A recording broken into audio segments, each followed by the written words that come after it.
Hello guys, welcome back to study. This is Dheeraj Kumar. देखो, navy MR की preparation अगर कर रहे हो और आपको सिलेक्शन लेना है ना, तो 40 डेज तक मैं जो बता रहा हूँ उसको करो। ठीक है। अगर 40 डेज तक कंटिन्यू रह जाते हो आप, तो आपका सिलेक्शन कोई रोक नहीं सकता, बिकॉज ये अपॉर्चुनिटी दोबारा नहीं मिलने वाली है। जो इस बार तीन तीन वैकेंसी एक साथ आ रखी है, एक अच्छी न्यूज़ है आपके लिए। ठीक है। तो इसमें सिलेक्शन की चांसेस बहुत ज़्यादा हाई हैं, अगर आप सही डायरेक्शन में मेहनत करते हो तो, और किसी के बहकावे में फंसते नहीं हो तो। ठीक है। फालतू की कोर्सेज ले लेना, फालतू की पीडीएफ्स ले लेना, इन सब से बच के रहना। बिकॉज देखो, हमारे टेलीग्राम चैनल पे जाके देखोगे ना, तो हम उसमें स्क्रीनशॉट डालते हैं। हमारे बच्चे इंडियन कोस्ट गार्ड में, नेवी में, एयरफोर्स में ट्रेनिंग कंप्लीट करके आते हैं, अपना फीडबैक देते हैं कि आपसे पढ़ के हुआ, यहाँ हुआ, वहाँ हुआ। इवन हमने असिस्टेंट कमांडेंट के अंदर भी इस बार बहुत अच्छा खासा रिजल्ट दिया। तो इन सब चीज़ों के बदौलत हम आपको अपना एक्सपीरियंस देते हैं कि आपको क्या करना चाहिए, क्या नहीं करना चाहिए। ठीक है। आपको देखो, अगर 40 डेज कंटिन्यू रहते हो तो नेवी एमआर एक वास्ट एग्जाम नहीं है, बहुत ही अच्छा एग्जाम है। बहुत ही प्यारा सा एग्जाम है जिसको क्रैक किया जा सकता है। ठीक है। अगर आपकी बेसिक्स ठीक होंगी, 9th-10th में आपने पढ़े होगे तो। अगर आपने बिल्कुल भी नहीं पढ़ा तो फिर 40 डेज में आपकी प्रिपरेशन नहीं हो पाएगी। अगर आपने 10th की भी मैथ आपको नहीं आती है, 9th की भी नहीं आती है, 6th-7th की भी नहीं आती, तो फिर चीज़ें थोड़ी सी प्रॉब्लम है। ठीक है। हाँ, लेकिन कोशिश किया जा सकता है सीखने का। इसमें एक गुड गुड चीज़ क्या है भाई, एक अच्छी अपॉर्चुनिटी क्या है भाई, बेस्ट चीज़ क्या है कि इसके अंदर इंग्लिश है ही नहीं। जब इंग्लिश है ही नहीं, तो एक हमारे डिफेंस एग्जाम में जो बना है ना कि इंग्लिश का डर है, वो चीज़ फियर खत्म हो गया। इसमें हम जीके पढ़ेंगे, इसमें हम साइंस पढ़ेंगे, इसमें हम मैथ पढ़ेंगे। और मैथ भी बहुत ज़्यादा क्वेश्चन नहीं पूछा जाएगा आपसे, 12 से 13 मैथ पूछा जाएगा। तो overall GK, science and math पे कमांड करने होंगे अपने को। मैं सब चीज़ दिखाऊंगा, सिलेबस क्या है इसका, किसके सैंपल पेपर दिखाऊंगा एग्जाम में कैसे आते थे, एंड कुछ चीज़ें मैं अपनी तरफ से ऐड करूंगा जिनको पढ़ के आप सिलेक्शन ले सकते हो। बाकी अगर मैं बता रहा हूं तो मैं अपनी बैचेस के बारे में जरूर बताऊंगा और गारंटी जरूर दूंगा। मैं देखो, फालतू चीज़ें नहीं कि मैं पढ़ा दूं और कोई फायदा नहीं है। मैं इस चीज़ की 100% गारंटी देता हूं कि हमारी नेवी एमआर 01/2026 बैच जो हमने नाम से लॉन्च किया था, अगर इस बैच से अगर पढ़ के, अच्छे से पढ़ के, रेगुलर आप 40 डेज तक आप 8 to 9 आवर्स पढ़ते हो ना, हमारे दिए गए मैथ के कॉन्सेप्ट्स को, हमारे दिए गए साइंस को, हमारे दिए गए जीके को, हमारे दिए गए पीडीएफ्स को आप अच्छे से रट जाते हो, प्रैक्टिस कर जाते हो, हम जो मॉक टेस्ट देंगे उनको अच्छे से अटेम्प्ट करते हो, एनालिसिस करते हो, हम मॉक टेस्ट भी प्रोवाइड करेंगे इसी बैच के अंदर, तो आपका सिलेक्शन कोई नहीं रोक सकता है। हाँ, हमारी बैच की प्राइस 200-300 की नहीं आती है, ये चीज़ क्लियर है। क्योंकि हम बैच बेच के ना निकल जाने वालों में से नहीं है, हम आपको सिलेक्शन की गारंटी देते हैं अगर आप अपनी तरफ तरीके से जान लगाओगे तो।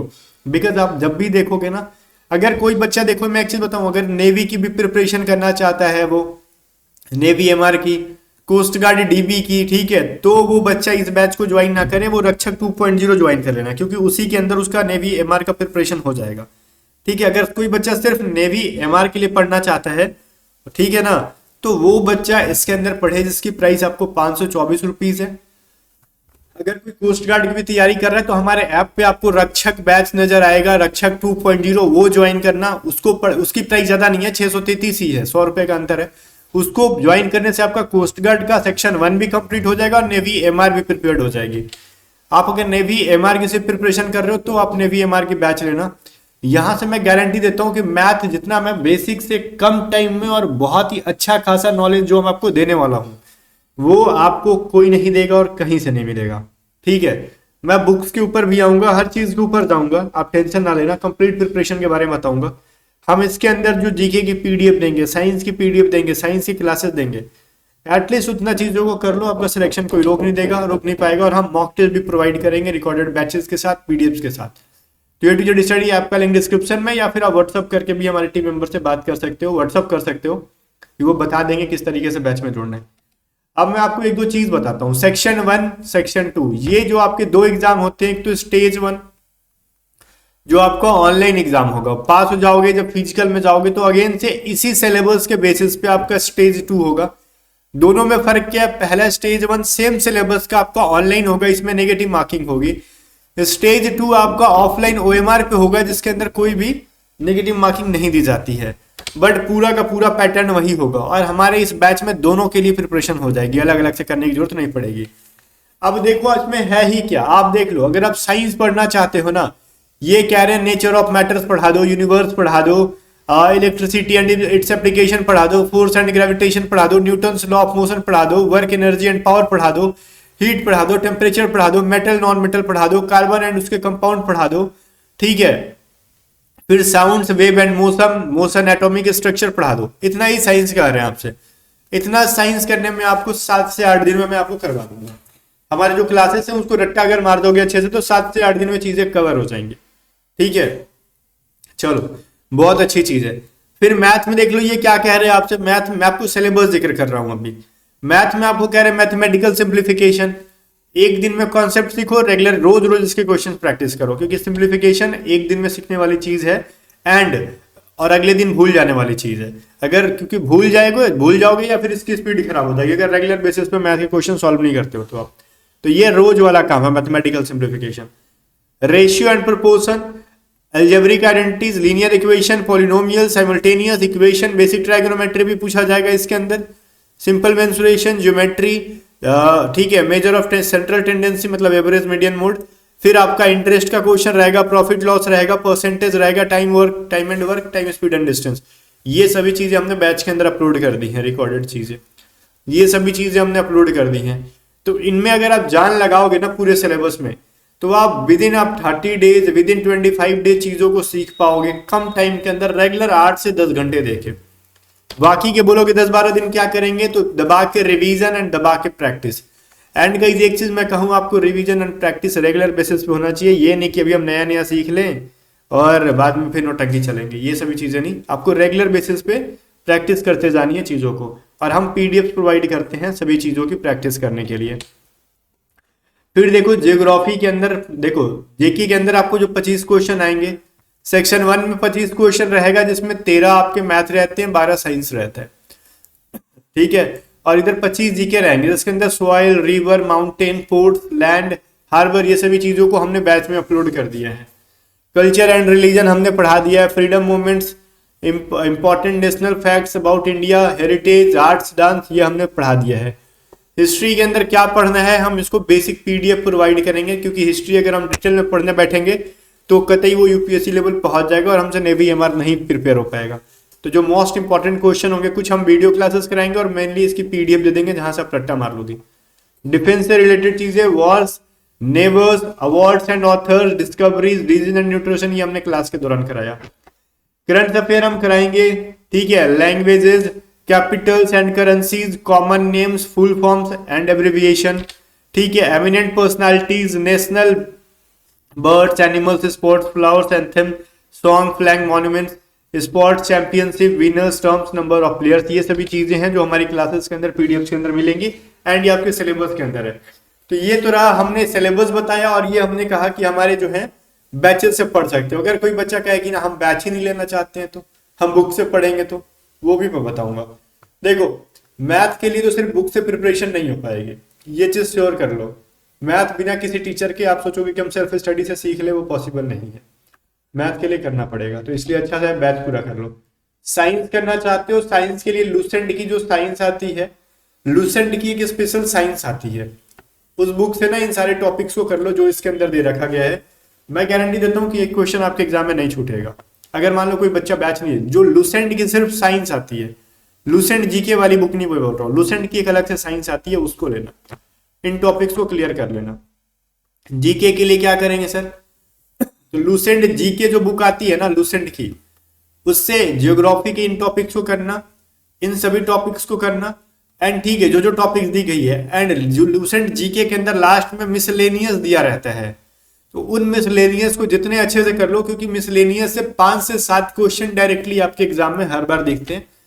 देखो एक नेवी एमआर में एक बच्चे को मैंने बताया था ये बार, ठीक है, कि आप ना बच्चा वो पर्सनली गाइडेंस लेता रहता था कि बताओ सर बताओ हम जीके में फंस रहे, मेरे 10-12 नंबर बन रहे, हम अच्छे से लूसेंट पढ़ लिए। मैंने कहा आपने लूसेंट का मिसलेनियस पढ़ा, बच्चा बोलता है नहीं।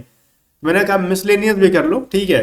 अब जब मिसलेनियस एक महीने उसने बहुत पहले प्रिपरेशन कर रहा था, एक महीने उसने मिसलेनियस पे दिया, कह रहा सर अब हमारे ना 25 में 18-20 सही हो जा रहे हैं। मैंने बोला बहुत सही है, 25 में 25 तो सही होंगे नहीं भाई आपके, ठीक है। वो 18-20 कभी 15-17 भी होते थे, बट मेनली उसके 18-20 सही होते थे, क्योंकि नेवी एमआर में जीके का लेवल बहुत हाई नहीं रहता है। तो मान लेते ना कि 15 से 18 नंबर उसके जीके में ले रहे वो, मैथ में मैं कहता हूं अगर 13 क्वेश्चन आ रहे तो एटलीस्ट 12 बनने ही चाहिए, ठीक है। तो 12 अगर बन जाते, 15 जीके में ले रहा है, 12 इधर ले रहा है। अब वो साइंस में बच्चा अगर 13 या 12 क्वेश्चन पूछ रहे तो इसमें 7-8 भी अगर वो स्कोर कर जा रहा है तो उसमें इसके 35 मार्क्स बनते हैं आउट ऑफ कितने, 50। तो ये एक बहुत ज्यादा अच्छा स्कोर तो नहीं है, बट फिर भी ठीक है स्कोर है। हम ये नहीं कह सकते कि बहुत ज्यादा अच्छा स्कोर है, बट कुछ स्टेट्स की कट ऑफ इससे कम ही जाती है। लाइक महाराष्ट्र ले लो, अगर आप जनरली अगर यूपी से हो, बिहार से हो ना, तो आपको कोशिश यही करनी है कि देखो भाई इसके अंदर मैथ जीके के अंदर आपको 18 कम से कम लेने हैं, 20 लेने हैं। अगर आपको मैथ बनाने हैं तो एटलीस्ट 13 में 13 सॉल्व करो, एंड जीके साइंस के अंदर 10 सही करो, तब जाके आपके 43 स्कोर बन रहे हैं। एंड कार्ड छाट के मान लो 40 तक भी स्कोर आ रहा है आउट ऑफ 50, ये बहुत एक अच्छा स्कोर है जो सिलेक्शन तक आपको पहुंचा देगा, ठीक है बच्चा। तो ये सब चीजों को जरा माइंड में लेके चलो, देन आपका नेवी एमआर एग्जाम छूटेगा नहीं। देखो अगर आप हरियाणा से हो, अगर आप यूपी से हो, अगर आप बिहार से हो, अगर आप राजस्थान से हो, तो आप 40 के नीचे का सोचो ही मत। फिर पिछले साल क्या कट ऑफ गया था उससे मेरे को कोई मतलब नहीं है। मैं पहले से कहूँ ना कि आप 20 नंबर की प्रिपरेशन करो, आप पता है स्कोर कितना करोगे, 15 नंबर। और यूपी बिहार हरियाणा इन सभी स्टेट्स के अंदर 15-20 नंबर पर सिलेक्शन होगा, कुकुरो नहीं पूछेगा, बात जो है साफ है। कहने का मतलब कोई नहीं पूछने वाला फिर इतने नंबर पे। एंड इनके क्वेश्चंस के लेवल देखना है, देखो जो सैंपल पेपर दे रखा गया है, कह रहा है 10 आदमी एक दीवार को 8 दिन में बना सकते हैं, तो उसी काम को आधे दिन में पूरा करने के लिए कितने आदमी चाहिए। देखो भाई ये सवाल क्या कह रहा है, 10 आदमी ना 8 दिन में पूरा करते थे, तो एक आदमी आधे दिन में पूरा करेंगे। तो देखो कह रहा है how many men required to complete the same work in half day. Half day बोलोगे तो ऐसे लेके चलोगे आप लोग, यही कह रहे हो ना ये लोग, ठीक है। तो ये क्या हो जाएगा, 80 इंटू 2 160 हो जाएगा, तो 160 दिन में कंप्लीट हो जाएगा। कुछ क्वेश्चंस ऐसे रहते हैं। अब कुछ लोग दिमाग लगाएंगे कैसे कि ना ना सर ये कहा है ना आपसे कि 10 दिन में 8 लोग करते हैं, 10 आदमी 8 दिन में कर रहे हैं, तो इस 8 दिन का आधा कर दो, तो एक दिन में ना देखो x आदमी ना 4 दिन में करेंगे, तो उस हिसाब से तो 20 ही आ रहा है। एक बच्चा मेरे को सिखा रहा था, मैंने एक बार मॉक के अंदर कराया था, तो बच्चा 20 तो आपके ऑप्शन में नहीं है। आधे दिन का मतलब 1/2 होता है, तब जाके आपका 160 आएगा। तो ये तो बहुत इजी लेवल का क्वेश्चन था। तो क्या सारे क्वेश्चन इस लेवल के आते हैं? नहीं। जब सवाल देखो 30 मिनट के अंदर जब ऐसे ऐसे क्वेश्चन निकालने होंगे ना जिनका माध्य निकालना पड़ेगा, ठीक है, जिनका मूल निकालना पड़ेगा, x² - 8x + 15 = 0, अब कह रहा है इसका मूल निकालो।